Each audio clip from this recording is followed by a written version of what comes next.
arsitektur Nusantara itu di dalam pendidikan modern dianggap apa? Peninggalan masa lalu. Dianggap peninggalan zaman kebodohan. Dianggap peninggalan zaman kegelapan. Karena mereka berbicara sama alam, bicara sama pohon dan sebagainya. Itu yang harus kita robah.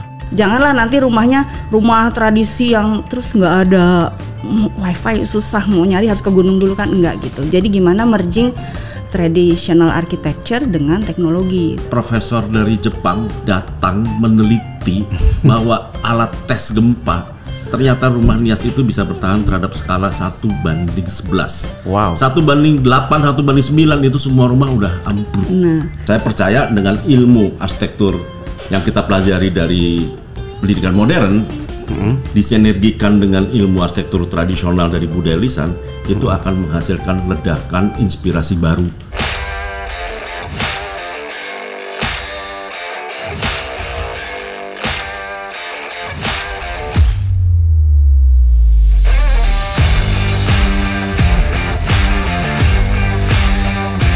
Selamat datang dalam Ruang Obrolan Inovasi Budaya.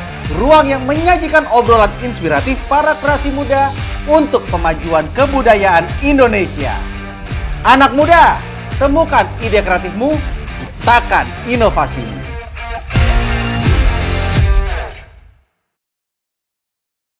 Yes, balik lagi bersama saya Denny Sadi Suara. Sobat budaya di mana? Kema Budaya Kaum Muda.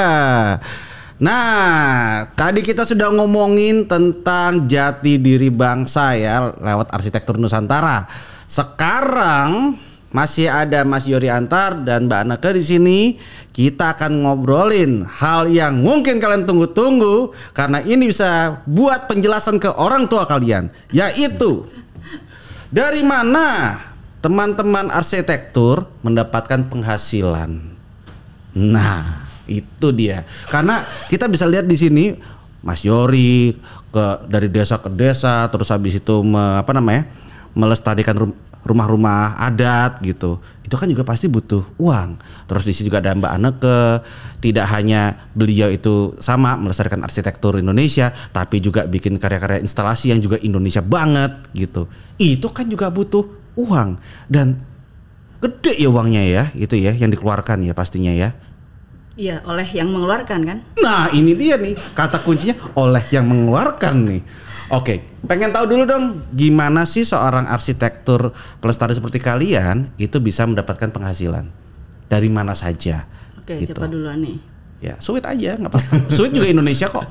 Tapi sweet Indonesia ya. Boleh deh saya mungkin jelasin Mas biar Yori. nanti ditambahin Iya. ya. Ya. Jadi kalau bagi saya kalau jadi arsitek itu udah pasti kaya. Oke. Ya, kaya wawasan, Waduh. kaya pengalaman, udah pasti ya. Dan kita sebagai arsitek ya, kita juga harus berani menjelajah. Makanya saya banyak membantu masyarakat di desa adat. Sudah lebih dari 60 titik kita membangun rumah-rumah adat. Dan itu semua kekayaan yang berupa ilmu pengetahuan.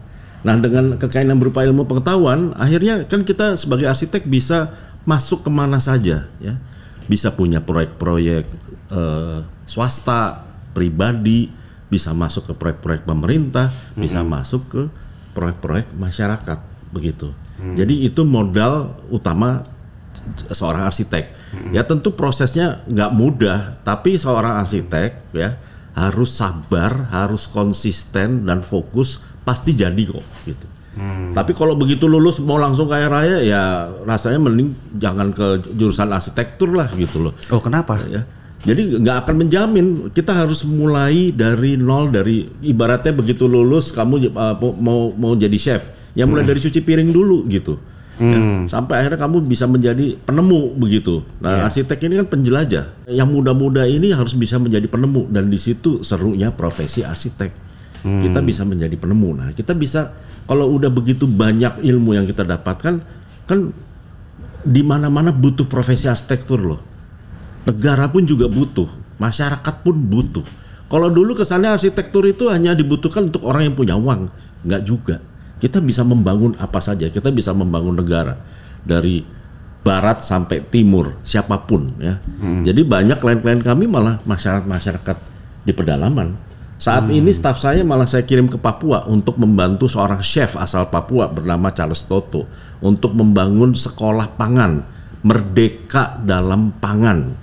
Ya. Dan itu sebuah bidang baru, sekolah pangan, tapi konsepnya sangat kelokalan, di mana hutan adalah mall bagi orang Papua. Nah itu kan ilmu pengetahuan, begitu loh. Ya jadi arsitek pasti kaya raya dengan pengetahuan dan wawasan, dan kita bisa membantu banyak orang, banyak masyarakat, dan membantu bangsa ya. Dan satu lagi, kalau saya ke pedalaman banyak bantu rumah-rumah adat. Apa yang saya pakai? Yang saya pakai ya formula gotong royong. Gotong royong itu datangnya dari mana? Pada saat kami membangun rumah bersama masyarakat adat, kami mendapat formula gotong royong. Nah dengan demikian, pada saat mencari dana untuk membangun desa-desa adat, formula gotong royong kami pakai. Sekarang banyak sekali donatur-donatur yang akhirnya dia bilang, saya punya banyak uang, tapi hidup saya nggak punya nilai. Setelah membangun rumah-rumah adat ini, saya memiliki value, gitu. Saya memiliki nilai, gitu. Jadi donatur itu bagi saya, kalau kita minta dananya, kita minta berapa aja dikasih. Asalkan kita membawa value. Value-nya itu datang dari mana? Semua uang kita berikan kepada masyarakat, dan kemudian bangunannya jadi, ilmunya kita dapat, generasi muda juga bisa belajar banyak. Kemudian rumah adat itu menjadi salah satu nama keluarga mereka, dan yang punya donaturnya datang ke desa adat diberi gelar adat. Umumnya donatur kami menangis. Dan habis itu mereka bilang, mana lagi rumah adat yang bisa dibangun? Nah, jadi kuncinya di situ. Tapi kalau kita minta uang sama donatur terus nggak jadi barangnya duitnya kita ambil, ya semua orang nggak mau keluar gotong royongnya. Jadi pada saat membangun rumah adat, kami bisa punya donatur dari swasta, filantropis, tapi juga bisa dari donatur teman-teman sendiri. Misalnya saya membangun rumah tenun di Sumba, saya bilang sama Anneke, mau nggak kamu ikut jadi bagian dari masyarakat? Gimana caranya? Jadi donatur. Penyumbang berapa? Ya 1 juta, mulai dari 1 juta. Nanti nama kamu saya taruh di situ. Loh, jadi sekalinya berangkat banyak satu rombongan datang, dan mereka semua melihat, oh inilah Indonesia, inilah kekayaan Indonesia. Akhirnya mindset berubah. Contohnya dengan membangun rumah tenun di Sumba, ya. Kain Sumba sekarang jadi naik, jadi mahal, bagus dong. Bagus. Selama ini kita beli tas ke luar negeri, harganya bisa 1 M lebih. Belinya di luar negeri, uang kita lari keluar. Begitu kita membantu rumah adat bangun rumah tenun, yang biasanya ibu-ibu penenun jual kainnya lewat pengepul di pasar-pasar, sekarang melalui rumah tenun kainnya bisa dijual lebih mahal. Terus kalau ada orang bilang, gara-gara kamu kain tenun Sumba jadi mahal, saya bilang itu justru bagus. Kenapa? Itu bukan merek.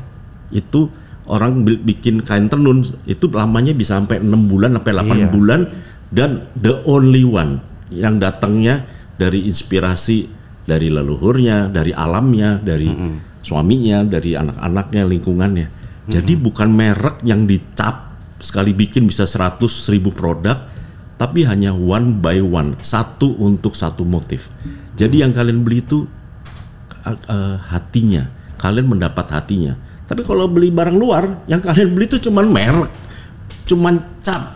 Habis itu harganya bisa sampai 1 miliar lebih. Kan artinya apa? Uang Indonesia malah lari keluar. Kalau uang Indonesia ini larinya ke dalam, nggak ada orang Indonesia miskin.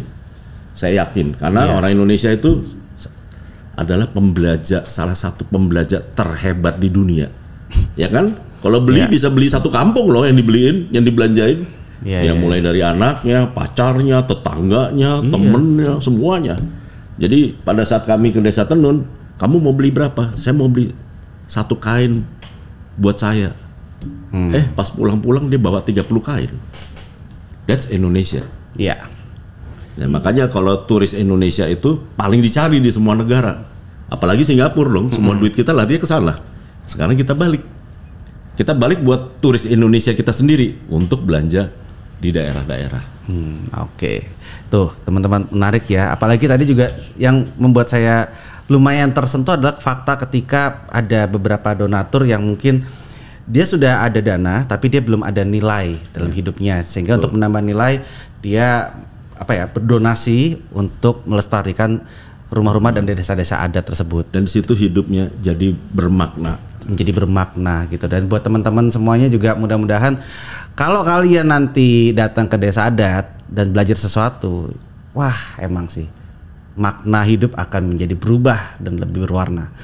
Tapi menarik sih Mas itu Mas, karena gini loh Mas, biasanya kalau saya nonton di TV-TV gitu ya, ada reality show tentang bangun-bangun rumah gitu, yang nangis tuh biasanya orang-orang susah gitu. Tapi kalau Mas yang nangis malah orang kaya gitu ya. Luar biasa. Sebenarnya itu balik lagi ke soulnya. Ngelanjutin ya Mas, gotong royong itu. Jadi sebenarnya yang dilupakan adalah komunitas. Kita tuh kuat banget di komunitas. Jadi kalau private project kan itu antara arsitek dengan klien saja ya. Jadi klien membayar fee arsitek, bukan kontraktor. Jadi arsitek hanya menggambar, tapi kalau kontraktor membangun. Jadi itu dua profesi yang berbeda. Tapi kalau komunitas di desa itu kan masyarakat sebenarnya sudah punya tenaganya, punya energinya, punya sumber dayanya gitu. Jadi sebenarnya kalau saya ke daerah lebih banyak orang bicara anggaran negara. Sebenarnya pinggirin dulu anggaran negara, biarlah anggaran negara urusan negara untuk programnya negara. Tapi kalau untuk desamu, arsitekturmu, pakailah sumber dayamu gitu dengan komunitasmu, sebenarnya ke situ.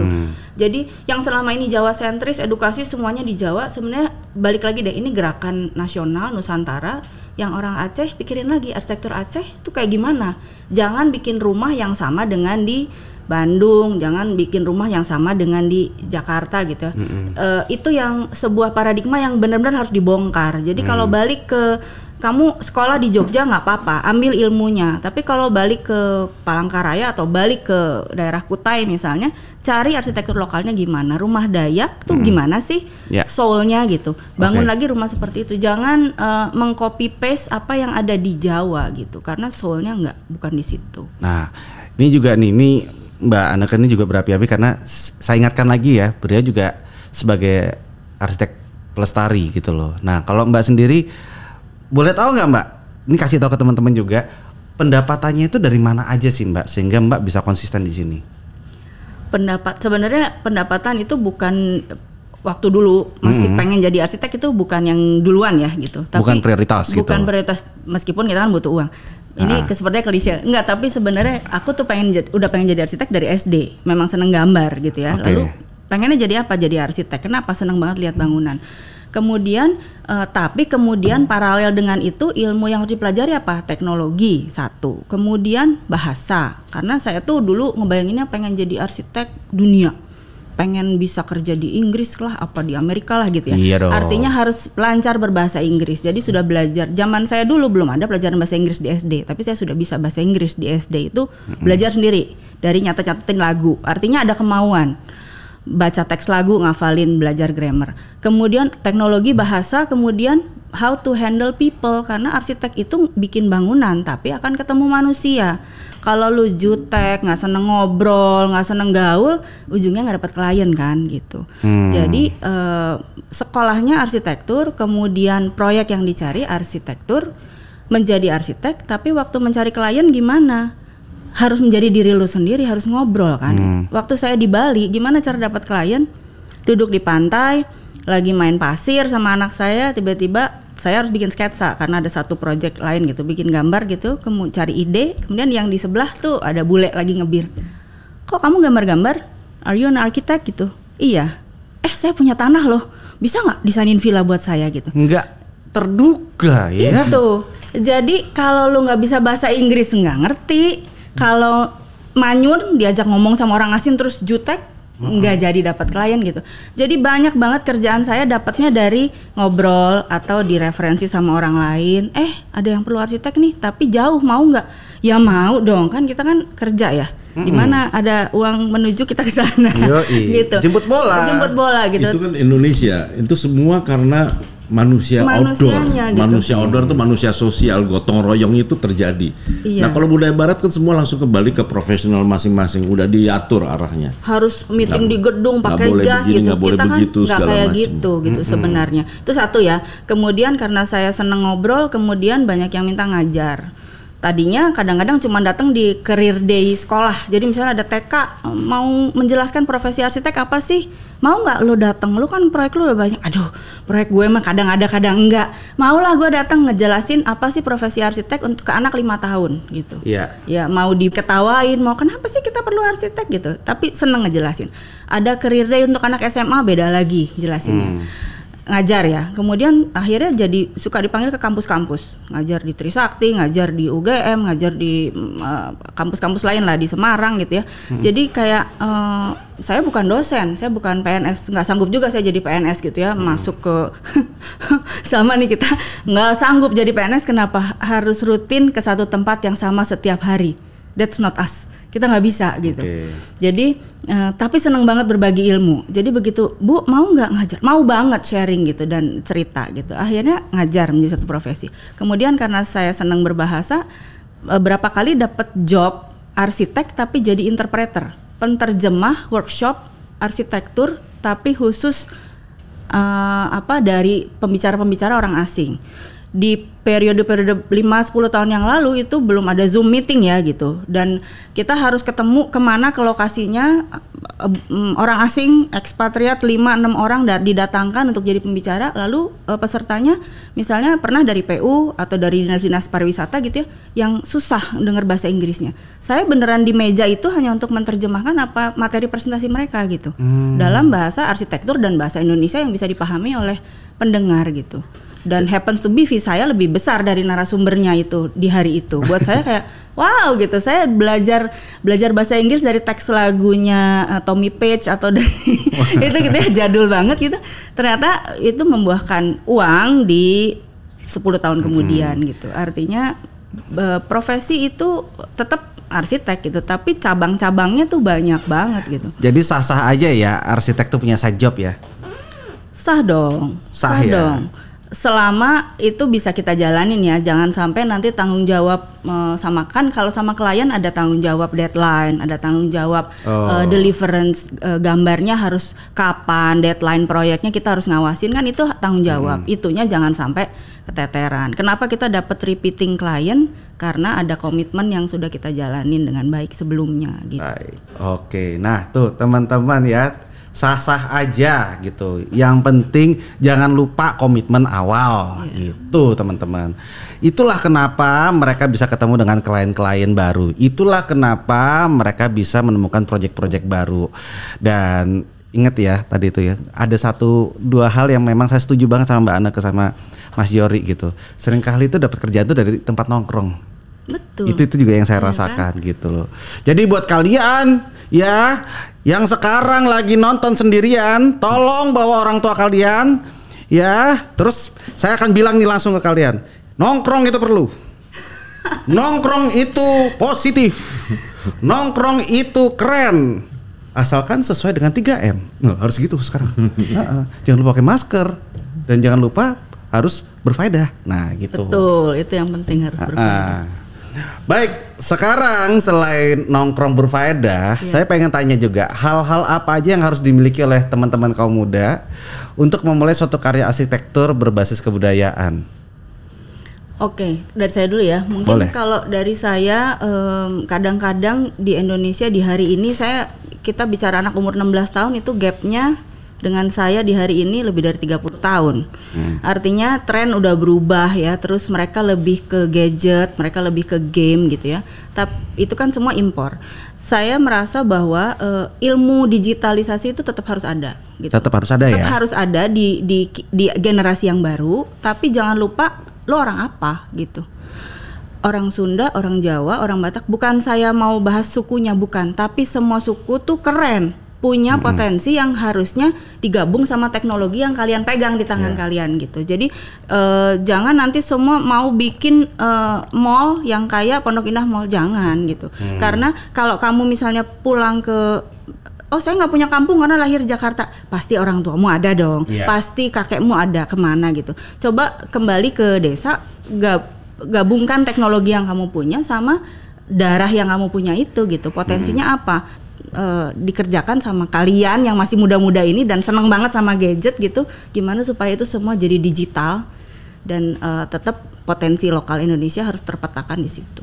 Oke, itu menarik itu ya. Pokoknya diarsipkan dan didokumentasikan supaya transfer ilmunya bisa terus berjalan gitu. Bagaimana Mas Yory? Hal-hal apa aja nih yang harus dimiliki kaum muda untuk memulai suatu karya arsitektur berbasis kebudayaan? Nah, dari tadi kita berbicara mengenai arsitektur Nusantara atau arsitektur tradisional. Ya. Itu nanti kalau misalnya anak-anak muda tertarik dengan dunia arsitektur ya, bukan berarti begitu lulus membuat rumah adat. Tidak, tapi paling tidak kita punya basis-basis atau dasar-dasar ilmu yang kita pelajari. Nah, sebagai generasi muda, masa depan kita tuh ada di kalian ya. Tugas kalian membawa keilmuan dari arsitektur Nusantara ya, ilmu dari budaya kita, tradisi kita ke masa kini. Nah, tugas kalian juga membawa itu semua ke masa depan. Kita harus menjadi negara yang bisa menginspirasi dunia, karena memang kekayaan budaya kita bisa dianggap terbesar di dunia. Jadi jangan sampai kita selalu melihat budaya kita cuma satu atau cuma ini dan sebagainya. Kita terdiri dari ribuan inspirasi. Indonesia kita itu bukan terdiri dari satu atau dua budaya saja ya, tapi terdiri dari kumpulan dari ratusan tradisi dan budaya. Jadi harusnya kita saat ini bisa justru menjadi penemu, menginspirasi dunia, dan itu serunya profesi arsitektur gitu. Jadi sangat dinamis. Arsitektur itu juga bisa dianggap the mother of knowledge ya. Oleh karena itu ilmunya itu berkaitan dengan ilmu-ilmu yang lain. Ya. Tapi memang kuncinya tentunya harus punya passion yang tinggi, harus sabar, harus fokus, konsisten, pasti jadi. Oke, harus sabar dan fokus dan konsisten teman-teman ya gitu. Dan ingat, ini kayaknya pekerjaan yang cocok banget buat kalian-kalian yang punya jiwa petualangan, punya jiwa-jiwa nongkrong besar gitu ya, dan punya jiwa-jiwa yang pengen pengen tampil juga boleh ya. Oh banget. Oke. Narsis, bukan gue. Enggak, tapi mungkin nambahin ya, dari nongkrong dari apa itu balik lagi bukan diri kita. Yang besar tuh harus empatinya. Jadi jadi arsitek itu susah gampang. Telinga kita dua ya, lebih banyak pakai telinga daripada ngomong. Itu yang kadang-kadang kenapa orang milih arsitek tuh preferensi, kenapa? Gue lebih suka sama dia, soalnya lebih dengerin. Habis dengerin, kita harus terjemahin ke desain kan gitu. Jadi empatinya harus besar gitu. Kadang-kadang orang kebanyakan komen apa yang dia mau, nggak dengerin kliennya butuh apa. Padahal jadi arsitek itu adalah mewadahi kebutuhan klien. Oke. Nah itu juga yang saya pakai dalam berprofesi saya sebagai arsitek. Jadi saya selalu ingin berkarya dengan melibatkan pemberi tugas. Jadi ingin bersinergi sehingga menghasilkan sebuah karya yang unik dan pasti berkarakter. Bukan copy paste ya. Betul. Dan klien saya itu bisa per orang, perusahaan atau masyarakat. Dan disitulah kita juga dengan bersinergi bersama mereka, itu kita juga mendapat ilmu-ilmu yang baru. Dan itu saya rasa cocok dengan Indonesia. Karena Indonesia selalu TikTok. Ya. Penting TikTok itu. Ini dong, Mas. Nggak mungkin sendiri. Ya. Kalau sendiri itu kita masuk ke dalam, kembali lagi yang tadi saya cerita dari awal, budaya top down. Nah, sementara orang Indonesia budayanya bottom up. Bottom up itu tadi yang ada gotong royong, manusia outdoor, manusia sosial, pasti TikTok. Dan di situ saya merasa inspirasi saya datangnya malah dari masyarakat, dari pemberi tugas dan sebagainya, dengan kekayaan background masing-masing. Iya. Kenapa harus belajar terus? Karena nggak copy paste itu. Setiap project ada hal yang baru gitu. Kan saya nggak bikin satu rumah buat 100 orang yang nggak sama. bisa. Tiap orang kakak adik dikasih uang yang sama, dikasih tanah yang sama, pasti beda. Jadi kalau jadi arsitek harus bikin arsitektur yang ada jiwanya. Tiap klien beda, jangan disama-samain. Nah itu dia tuh, karena setiap orang tuh unik teman-teman dengan pengalaman mereka dan cerita mereka masing-masing. Oke, nah ada harapan tertentukah terhadap Kemah Budaya Kaum Muda 2021 kali ini? Ini terutama buat teman-teman yang sebentar lagi akan mengikuti program Kemah Budaya Kaum Muda. Mereka bakal belajar, terus habis itu mereka akan dapat pendampingan dari fasilitator, lalu mereka akan dilepas ke masyarakat gitu. Apa harapannya? Kalau saya malah mau ngasih tips begitu masuk ke desa, begitu bertemu dengan masyarakat, kalian datang, coba sebut satu mantra ini. Kami datang untuk belajar. Langsung Anda akan diterima, ya, dan Anda akan dapat ilmu. Ya. Tapi kalau kami datang menjadi penonton, menjadi orang luar, menjadi tamu, kamu bisa nggak dapat apa-apa. Jadi itu mantra itu yang saya pakai pada saat ke pedalaman. Ya. Saya sampaikan juga ke staf-staf saya atau ke teman-teman saya. Begitu posisi kamu datang untuk belajar, itu adalah posisi yang sangat humble dan mereka sangat bangga. Kok didatangi jauh-jauh? Kok ada orang dari Jakarta, ada dari Bandung sampai ke desa kami? Dan itu nanti semua ilmu akan dikeluarkan. Ya kalau kebetulan desa yang kami datangi kan desa adat, jadi ilmu itu dikeluarkan oleh para tetua adat. Bahkan mahasiswa-mahasiswa yang kami kirim ke pedalaman itu bisa diproses, diupacarakan menjadi anak. Iya, jadi anak. Nah, begitu menjadi anak, semua rahasia dan rahasia-rahasia itu semua diberikan. Iya. Bayangkan kalau antropolog atau peneliti dari luar yang datang, mereka nggak akan pernah dapat rahasia-rahasia yang sangat dalam. Pasti dia menelitinya dari luar aja. Dan sehingga sebetulnya kalau kita baca tulisan mereka, ya sebenarnya kita jadi KW3 apa KW4. Nah, tapi kalau dapat ilmunya dari tetua adat, ya berarti kita dapat ilmu dari sumbernya kan. Iya. Nah, kan lebih enak dapat sumbernya langsung. Udah gitu diangkat anak pula, jadi berasa deket gitu. Betul. Ya. Berasa bahkan kalau kami tarik itu para mahasiswa untuk pulang, itu banyak kok ibu-ibu yang nangis. Mungkin ada yang ingin jadi mantu kali ya. Iya. Jadi besannya siapa gitu. Kalau dari saya mungkin itu benar, jangan bilang saya mau jadi tamu terus nanti dikasih kamar paling bagus, jangan. Jadi saya mau datang belajar, mau nginep di rumah siapa, mungkin nanti kalau kemah itu di kemah atau di rumah warga desa. Cari ya yang hidup bersama. Kalau pagi ibunya bangun, ya bangun, jangan tidur terus nunggu sarapannya dibikinin, jangan. Kamu ikut bikin sarapan. Kalau ternyata mau bikin sarapannya singkong, ternyata harus ke kebun dulu nyabut singkong, ikut cabut singkongnya gitu. Jangan bangun garuk-garuk, udah siang terus singkongnya udah jadi di meja, ya jangan begitu, nggak belajar apa-apa gitu. Itu cikal bakal live in atau pemukiman hotel berbasis homestay seperti itu. Betul. Yang sekarang lagi tren di luar itu, kalau turis-turis dari luar datang ke Indonesia, dia nggak akan nyari hotel mewah, dia malah seneng kalau bisa tinggal bersama masyarakat. Iya. Homestay, ya.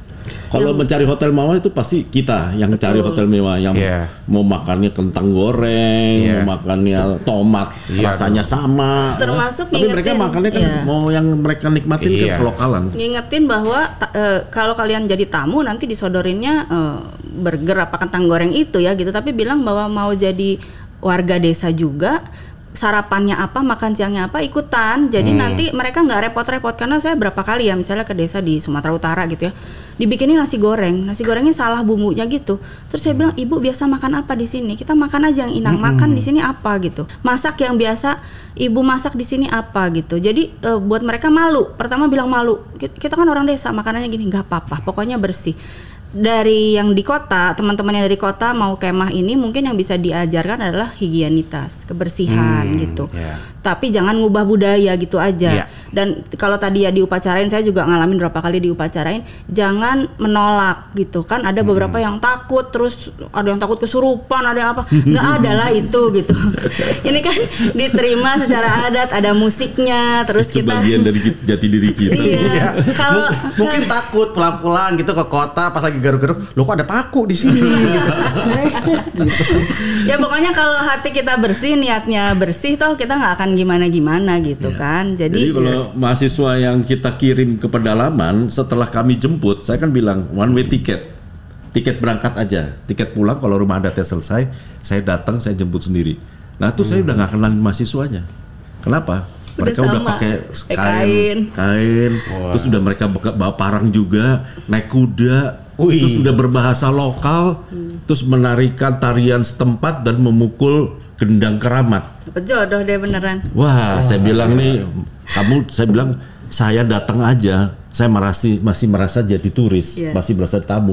Kamu udah jadi bagian dari masyarakat. Ya itu. Makanya mahasiswa begitu taruh ke pedalaman, saya pikir dalam 3 hari udah nangis-nangis. Bisa sampai ada yang nggak pulang-pulang loh, sampai 4 bulan itu saya kirim ke pedalaman di Toba situ. Karena tiap hari diajak ngopi, main gitar, di situ kan ilmunya semua yang keluar. Dan itu masa yang sangat berharga, yang nggak akan terulang lagi. Karena kalau mahasiswa passionnya kan memang berguru. Iya. Dan itu luar masyarakat biasa, didatengin mahasiswa dari perguruan tinggi itu bangganya minta ampun. Jadi sebenarnya simbiosis masyarakatnya bangga, mahasiswanya dapat ilmu dengan disodorin kopi, main gitar, nembang sama-sama itu belajar. Ada mahasiswa datang ke Mentawai, saya bilang kalian harus bilang belajar. Bener, mereka tadinya tuh masyarakatnya udah against nih ada orang luar datang. Tapi begitu mahasiswa keluarin password untuk belajar, semua masuk ke rumah kepala adat. Wow. Langsung tinggal di sini, nggak boleh keluar, udah di sini aja sampai selesai studinya. Ya. Dan ada mahasiswa UI waktu itu menghubungi saya, dia mau ke Korowai. Saya bilang ke Korowai itu kan desa paling dalam di Papua, yang paling terkucil, paling terpencil, yang rumahnya di atas pohon. Kamu mau ke Korowai? Saya minta teman saya orang Papua temenin mereka. Dan akhirnya benar-benar bisa tinggal di sana, dan bahkan begitu pulang mengingat bapak-bapak mereka atau ibu-ibu di sana bisa nangis loh. Karena sudah ada keterikatan emosional. Ya, dan di situ saya yakin mereka yang tadinya orang Jawa, yang tadinya orang Sunda, yang tadinya orang Batak, begitu nyampe sana pulang-pulang jadi orang Indonesia. Nah, itu dia. Jadi siap-siap ya teman-teman ya. Terima kasih. Ini buat Mas Yory, terima kasih buat Mbak Anake. Siap-siap. Karena begitu kalian mengikuti kemah budaya kaum muda, itu artinya kalian sudah memasuki pintu awal gerbang menuju ke petualangan. Jadi teman-teman, terima kasih sudah mengikuti kemah budaya kaum muda. Dan sobat budaya, siapkan mental kamu bersama-sama, buka pikiran kamu untuk apa? Belajar. Terima kasih.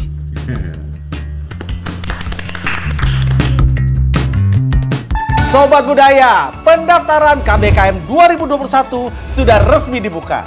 Segera tentukan ide kreatif dan inovasimu. Ayo buruan daftarkan kelompokmu dan jadi peserta Kemah Budaya Kaum Muda 2021. Informasi pendaftaran ada di website kbkm.kebudayaan.id. Jangan lupa juga untuk kunjungi dan follow kanal medsos KBKM 2021. Tunggu apa lagi? Ayo!